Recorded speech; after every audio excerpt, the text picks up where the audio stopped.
Welcome to the podcast, Cans, Copy, and Mike.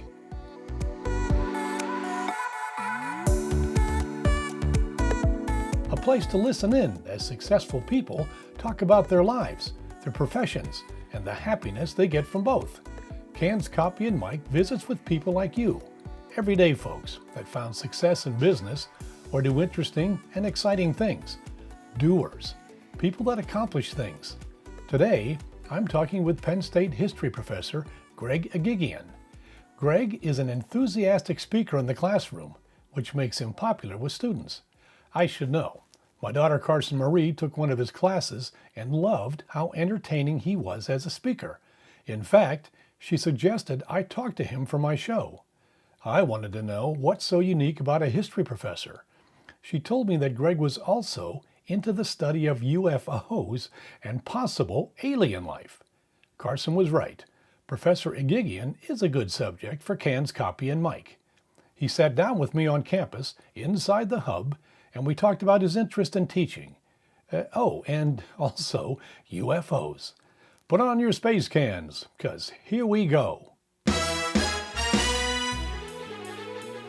The Penn State website describes your focus mainly on modern German political, social, cultural, and intellectual history. Mm-hmm. Now, when I read another bio of that you didn't write, but a little description of your career by the Boston Review, they said Greg Eghigian is a professor of history at Penn State University, specializing in the history of modern science and medicine. He is presently writing a history of the UFO and alien contact phenomenon. His research in UFOs has received funding from the American Historical Association, the American Philosophical Society, NASA, and Smithsonian. So I would have to think that any student that read these two paragraphs would really want to take your class. Yeah, they are two different aspects of and sides of me, right? I mean, I tell students this all the time and explain that to them no matter what I'm teaching. And it goes back to my studies in graduate school as a PhD student. I was trained and educated in modern European history, modern German history, but I was also working in history of science and medicine. And those two things oftentimes have dovetailed, and then sometimes they've kind of gone their separate ways, and I wear a number of different hats, and I'm kind of happy with that. It means I've got a lot of friends and a lot of colleagues in disparate fields. All across the country, I would assume. Yeah, and all over the world, and that is, to me, exciting. That's fun. That's the reason I do this stuff. I'm a curious person. Well, how often does the subject of UFOs come into your class? Actually, kind of frequently. In a regular history class? A regular history class, maybe less so. But I do teach a course on the history of monsters, aliens, and the supernatural. Well, of course you do. So they're big. Of course I do, right? And they're there. There they are. That is awesome. That would have been one I'd taken. But my daughter said that the way you taught, she really had to pay attention. And she said, you can't skip class, Dad. You have to be there. You can't just mail it in, otherwise you'll fail the test. So, but she got a lot out of it. When I read other papers that you've written, your research is science and history based. You're not a writer from something like the National Enquirer. Your work is both serious and respected. So what you do, you bring in some gravitas maybe to the search of extraterrestrials and UFOs, don't you? We need people like you to actually have that competence and that respect to be able to do this, don't we? Well, there have been for quite a few years, quite a few decades, people who have looked at this subject, and of course, each person from an academic field looks at it from their perspective, yes. Right?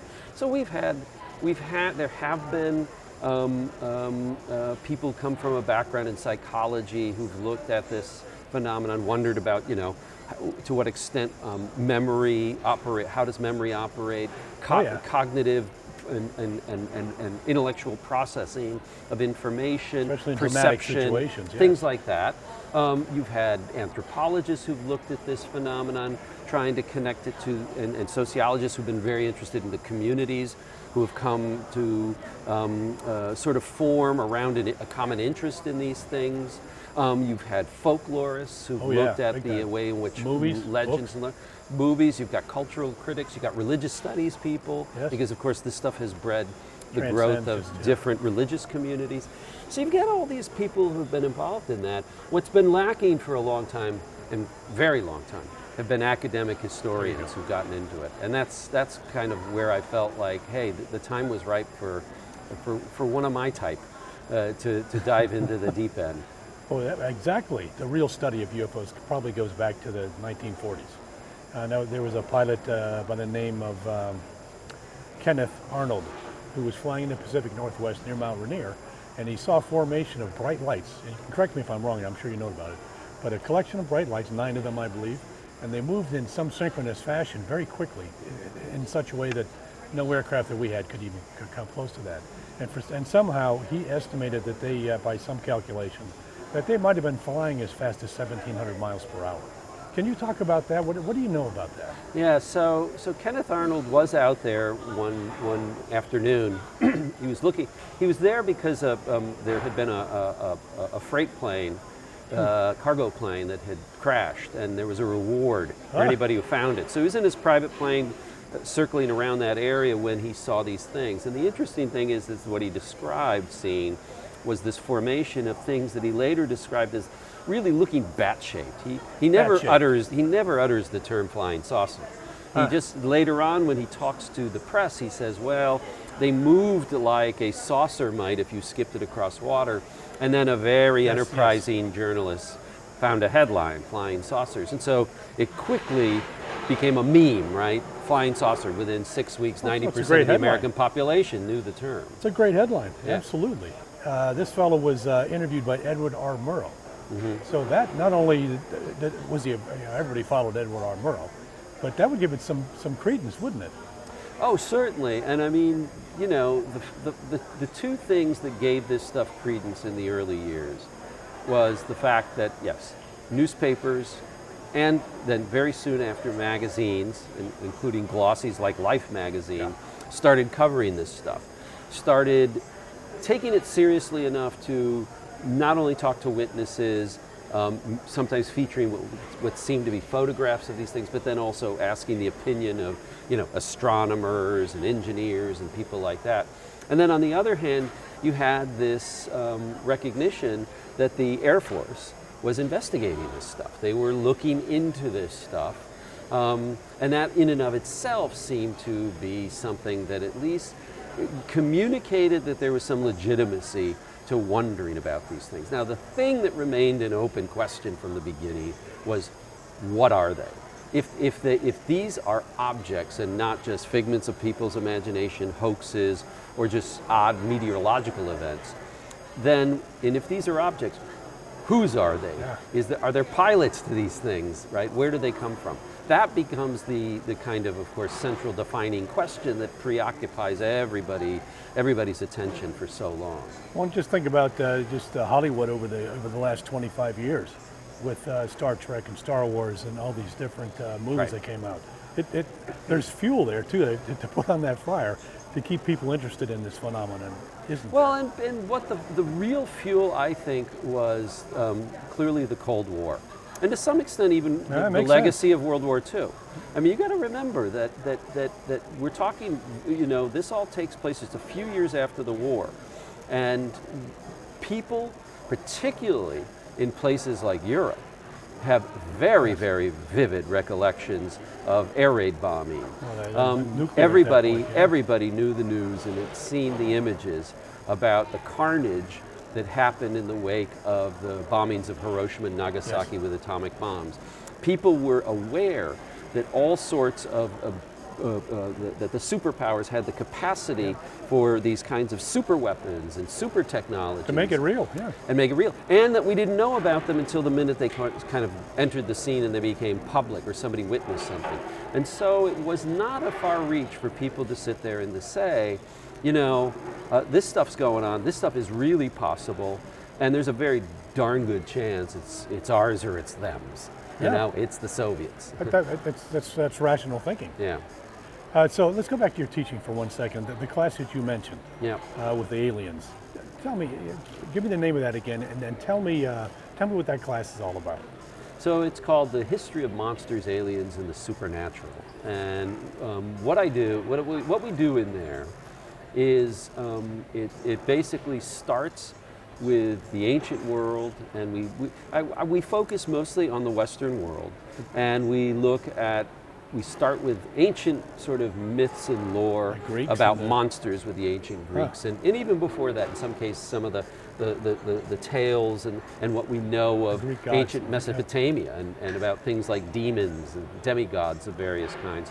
And we get all the way up to sort of the whole UFO phenomenon. And in between, it's a lot of, you can see it's like the greatest hits, if you will. And so we cover a lot of territory. But the basic gist of it is what we're interested in trying to better understand is how human beings and societies and individuals have come to and came to understand the world as being something inhabited with more than just simply these sort of mundane kind of material realities that exist there.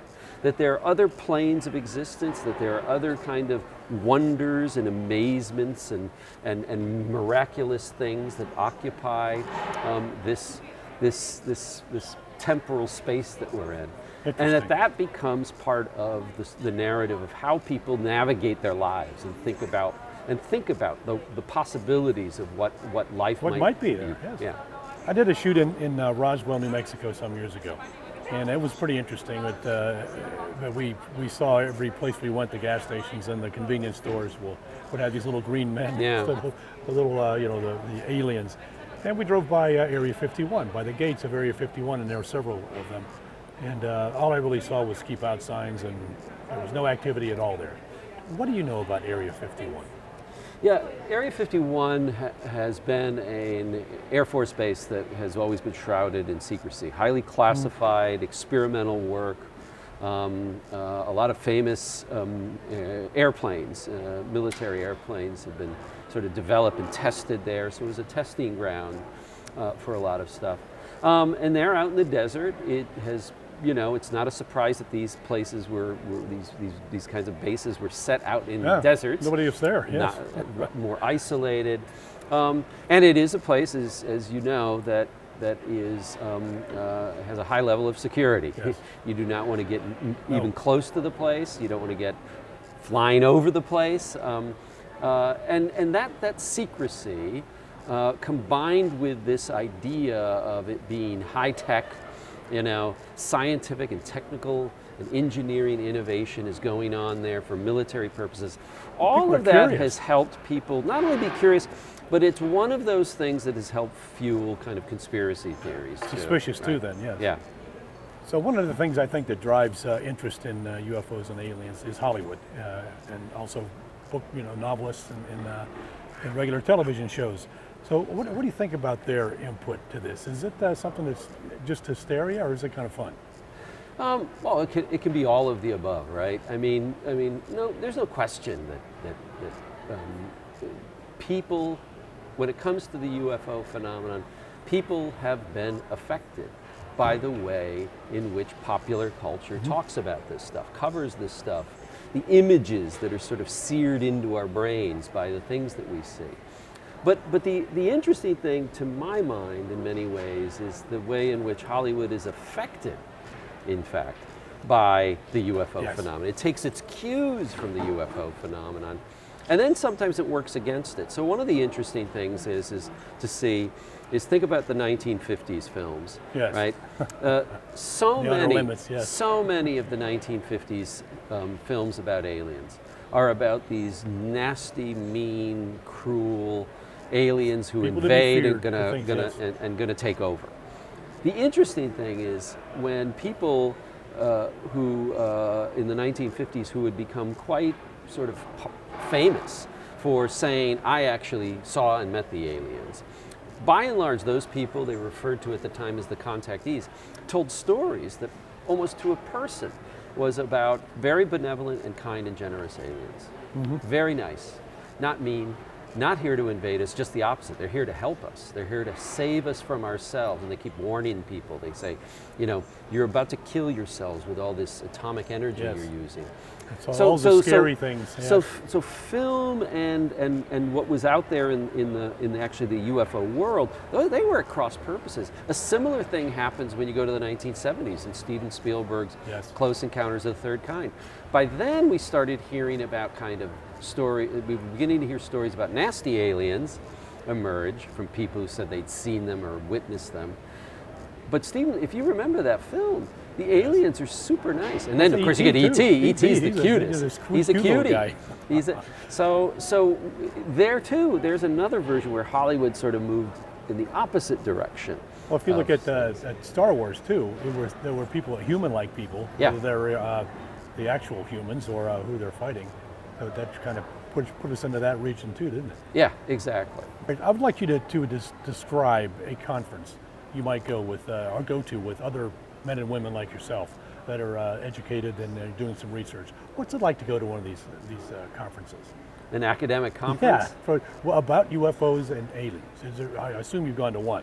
Or something like it. Yeah, well, it always really depends on the framework in which you're doing this, right? Mm-hmm. It all depends on the kind of focus. So, you know, you go as I was part of in the fall. I was part of the History of Science Society's conference. I had organized a panel about UFOs and the history of ufology, as it's called. There it was me talking about how this phenomenon became internationalized over the course of the 50s, 60s, and 70s, how it became a global phenomenon. And the kinds of actors, the kind of institutions, the kind of people who made that go, who drove that internationalization of this thing. There was a colleague who has worked primarily with Air Force records. There was a guy who does Soviet history. He was looking at this very famous event in 1908, the Tunguska event, right? When this massive piece of, basically we now know is meteor, right? Crashed into Siberia and had this enormous impact over all the vegetation in the area. All of which fed later on arguments that maybe what this was a crashed UFO vehicle, right? Some sort of aircraft. So all sorts of things like that. But you can go to another conference. I can go to a conference like, I'm hoping to go to a conference in cultural history. There's a conference on demonology that's out there that I'd like to go. So it always depends on kind of the framework. And so I will talk about different facets of the stuff I'm doing relative to whatever the sort of general thematic scope of the conference is. Right now, you're doing research, kind of historical research on UFOs and UFO extraterrestrials. Is there any way that you can move into some kind of action where you would maybe try to convince people that maybe we should do some more studying? Well, I mean, the best thing you can do to do that is to write, and is to do things like I'm doing with you right now. It's to have conversations with people and to chat about it, right? There are people who, of course, are out there now who are advocating the investigation of UFOs in a more systematic manner. Probably the most famous is out at Harvard now. The astronomer Avi Loeb and his Galileo project has sort of really fashioned itself as the newest, I should say, attempt at a kind of scientific approach to studying UFOs. To move the ball down the field a little bit. Yeah, and so there are people who do that. Now those are people though who, you know, the idea is that will assemble people who are from the natural sciences. I assume it will have to involve people who know how to build and construct and design telescopes and detective devices that will allow them to get the kind of data they hope to get. So you're going to need those kinds of people involved. But I think that by and large, the best way you can sort of talk about this stuff for people and to sort of get people interested in thinking about this as a topic that warrants consideration and discussion. Absolutely. Is simply getting out there and sort of discussing it in just this very way. Very good. What do you think we're going to find in the coming years? What is your feeling, your gut tell you about the coming years, maybe even 100, 200 years from now? It doesn't make sense for us to me, it doesn't make sense not to believe there's something else out there. There could be a lot of solar systems that can work just like ours. So what do you think, how do you think it's going to wrap? Well, I think the surveys show that you are not alone. You are in the majority. The vast majority of people believe there is extraterrestrial life in the universe. Now, the vast majority of people do not think that we've been visited by aliens, though a significant number do. And all depends on when you do the survey, how you frame it. Yep. But basically, depending on what country you're in and the time period, anywhere from 30 to 45% will say, I believe UFOs are alien, or at least possibly alien, right? So there's a significant number of people who believe that. I think, based on what we've seen so far, I think one of the big things that has happened consistently in the UFO world is it's been overrun by hype. Yeah. It is always results have been hyped. It's very common. Expectations have been set high, and people are constantly disappointed. Every time we hear there's something really, really remarkable. This is a game changer. This changes everything. So one of the things that I think people are going to have to be prepared for is that when it comes to sober, thoughtful, careful science, right? If that's what we're talking about, right? Really scholarly work. I think most people are going to be really disappointed because, first of all, the academic world, we do things slowly.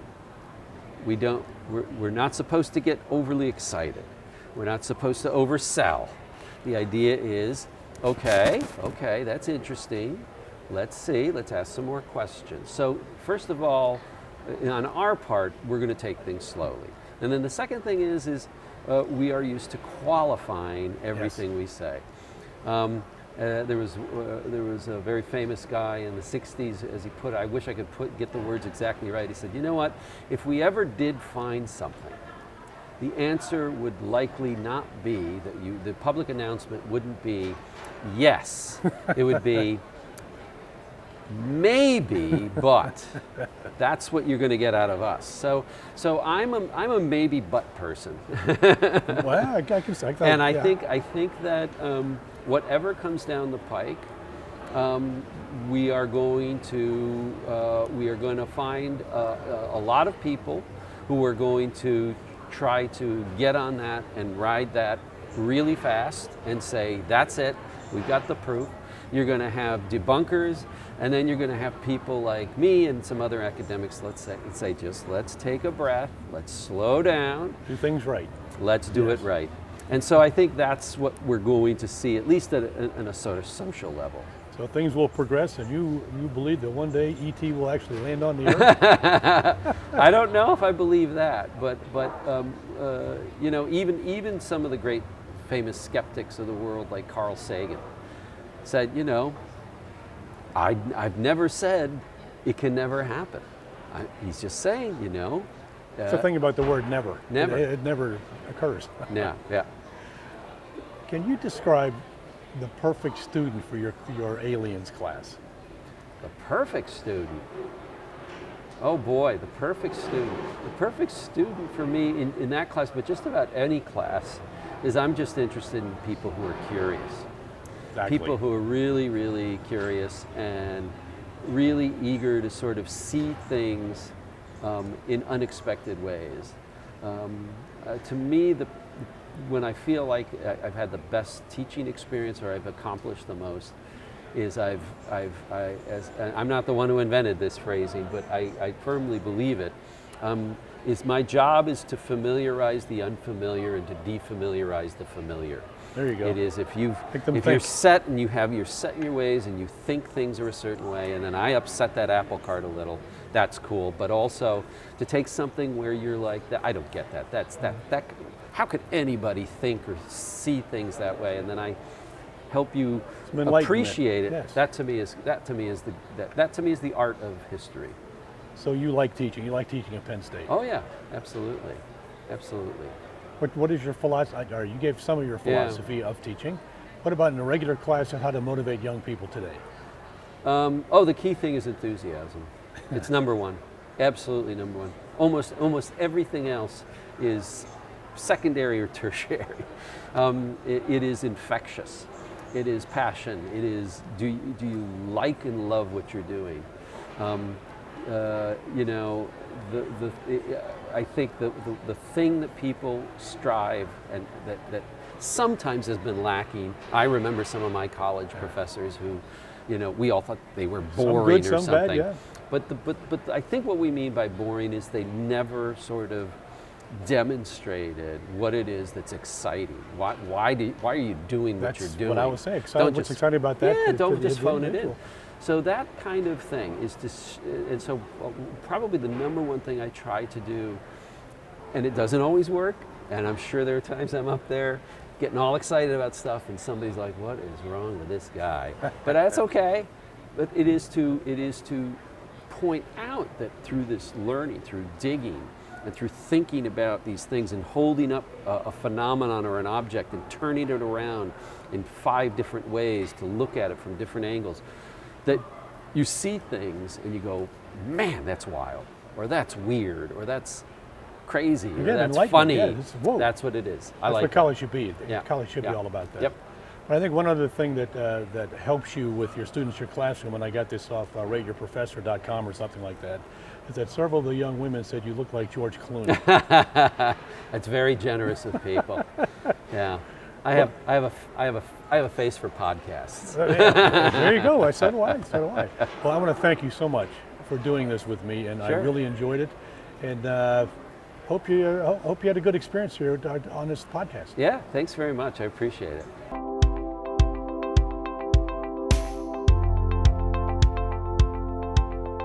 Tune in to the next Can's Copy and Mike episode when I visit with Elise Uring, Doctor of Audiology and owner of Uring's Hearing and Balance. She specializes in high-tech hearing aids, treatment for tinnitus, and something called Auditory Processing Disorder Diagnosis and Treatment, or APD. The condition is often misdiagnosed as Attention Deficit Disorder, or ADD, a mistake that might keep patients away from the critical help Uring's can offer. Sit in as Elise and I discuss auditory processing disorder, the space-age technology advancements with hearing aids. She has some that will communicate with your smartphone. And we learn about her special skill assessing and treating all hearing and balance disorders. She and her team have the experience and the state-of-the-art equipment to provide first-rate service to her patients. You'll learn something from Elise whether you have a hearing problem yourself or live with a person that does.